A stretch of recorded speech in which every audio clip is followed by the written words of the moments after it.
സ്ഥാനാർത്ഥി നിർണയത്തിൽ അർഹമായ പരിഗണന വേണമെന്ന് പറയുകയാണ് ഓർത്തഡോക്സ് സഭ. സഭാവിശ്വാസികളായവർക്ക് അവസരം നൽകണമെന്ന് വൈദിക ട്രസ്റ്റിയുടെ ഫാദർ തോമസ് വർഗീസ് ആമയിൽ പറഞ്ഞു. സഭയ്ക്ക് ശക്തിയുള്ള സ്ഥലങ്ങളിൽ സഭാ സ്ഥാനാർത്ഥികളെ പരിഗണിക്കണം എന്നും തോമസ് വർഗീസ് ആമയിൽ. ഓർത്തഡോക്സ് സഭ സമദൂര സിദ്ധാന്തത്തിൽ നിലനിൽക്കുമ്പോൾ തന്നെ അത് സഭയുടെ ഒരു സൗന്ദര്യം, പക്ഷെ അതൊരു ബലഹീനതയായി ചിലരൊക്കെ കണ്ടു തുടങ്ങിയിട്ടുണ്ടോ എന്നൊരു സംശയം ഇല്ലാതില്ല.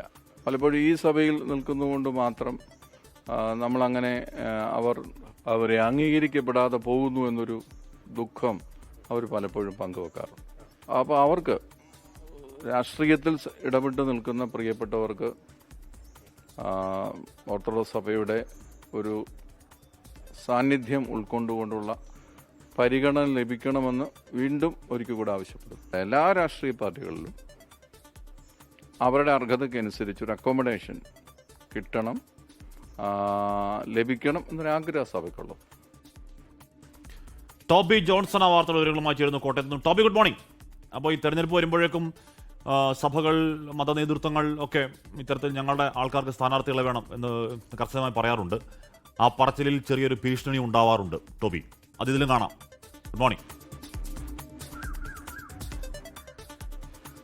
Good morning Hashmi Smitha. ഏതായാലും നമ്മൾ നേരത്തെ പറഞ്ഞ പോലെ ഇത്തരത്തിൽ പരസ്യമായിട്ട് സഭ അവരുടെ നിലപാട് പറയുന്നത് എനിക്ക് തോന്നുന്നു ഒരുപക്ഷെ അത് അല്പം വ്യത്യസ്തമായിട്ടുള്ളൊരു കാര്യമാണ്. പലപ്പോഴും പല കാര്യങ്ങളിലും വളച്ചൊടിച്ചൊക്കെ പറയുന്നതല്ലാതെ ഇങ്ങനെ പരസ്യമായിട്ട് നേരിട്ട് സഭാവിശ്വാസികളായിട്ടുള്ള ആളുകൾക്ക് അംഗീകാരം ലഭിക്കണമെന്ന് പറയുന്നത് നമ്മൾ അധികമൊന്നും കേട്ടിട്ടില്ല. എന്തായാലും ഓർത്തഡോക്സ് സഭയുടെ നിലപാടായി തന്നെ ഇതിനെ വ്യാഖ്യാനിക്കേണ്ടി വരും. കാരണം വൈദിക ട്രസ്റ്റിയാണ് അദ്ദേഹം, ഫാദർ തോമസ് വർഗീസ് ആമയിൽ. അതുകൊണ്ട് തന്നെ അദ്ദേഹത്തിന്റെ നിലപാട് അതൊരു സഭയുടെ നിലപാടായി തന്നെ കാണണം. അദ്ദേഹവുമായി സംസാരിച്ചപ്പോഴും നമുക്കതാണ് മനസ്സിലാക്കാൻ സാധിച്ചത്. പ്രത്യേകിച്ചും നമ്മൾ കഴിഞ്ഞ ദിവസം കണ്ടതാണ് ഈ KPCC പുനഃസംഘടനയുമായി ബന്ധപ്പെട്ടുള്ള ചില ആളുകളെ, അബിൻ വർക്കി അടക്കമുള്ളവരെ ഒഴിവാക്കുന്നു എന്ന് ബന്ധപ്പെട്ട് ഒരു വിമർശനം സഭയുടെ ഭാഗത്തു നിന്നും ഉണ്ടായിരുന്നു. അതിന് പിന്നാലെയാണ് സഭയ്ക്ക് പല സ്ഥലങ്ങളിലും ശക്തി കേന്ദ്രങ്ങളുണ്ട്, അവിടെയൊക്കെ സഭയുടെ താല്പര്യം കൂടി പരിഗണിച്ചുകൊണ്ടുള്ള ആളുകളെ, സ്ഥാനാർത്ഥികളെ അല്ലെങ്കിൽ സഭാവിശ്വാസികളായിട്ടുള്ള രാഷ്ട്രീയക്കാരെ സ്ഥാനാർത്ഥികളാക്കണമെന്നൊരു ആവശ്യമാണ് സഭ ഇപ്പോൾ മുന്നോട്ട് വെച്ചിരിക്കുന്നത്.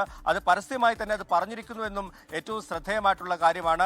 സഭ ഉയർത്തിപ്പിടിക്കുന്നത് സമദൂരമാണ്. പക്ഷേ ആ സമദൂരം പലപ്പോഴും ഒരു ബലഹീനതയായി രാഷ്ട്രീയ പാർട്ടികൾ കാണുന്നു.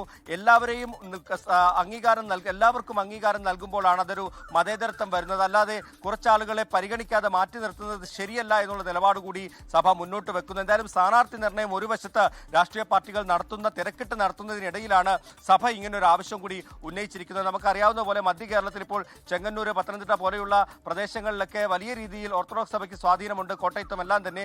അപ്പോൾ അവിടുത്തെ സ്ഥാനാർത്ഥികളൊക്കെ ആരാകുമെന്നുള്ള ചർച്ചകൾ സജീവമായി പുരോഗമിക്കുന്നതിനിടയിലാണ് ഇപ്പോൾ ഓർത്തഡോക്സ് സഭ അവരുടെ നിലപാട് പരസ്യമായി തന്നെ വ്യക്തമാക്കിയിരിക്കുന്നത്. ഒരു ഔദ്യോഗിക നിലപാടായി വേണമെങ്കിൽ നമുക്ക് കാണാൻ സാധിക്കും. വൈദിക ട്രസ്റ്റ് തന്നെയാണ് പറഞ്ഞിരിക്കുന്നത്.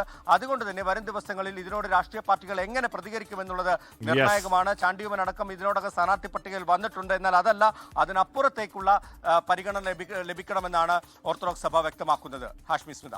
ലോകത്തെവിടെയായാലും ഏത് സമയത്തും 24 വാർത്തകളും ഓഗ്മെന്റഡ് റിയാലിറ്റി പാക്കേജുകളും എക്സ്പ്ലെയിനറുകളും വിശദമായി കാണാൻ ഞങ്ങളുടെ യൂട്യൂബ് ചാനൽ നിങ്ങൾക്ക് സബ്സ്ക്രൈബ് ചെയ്യാം.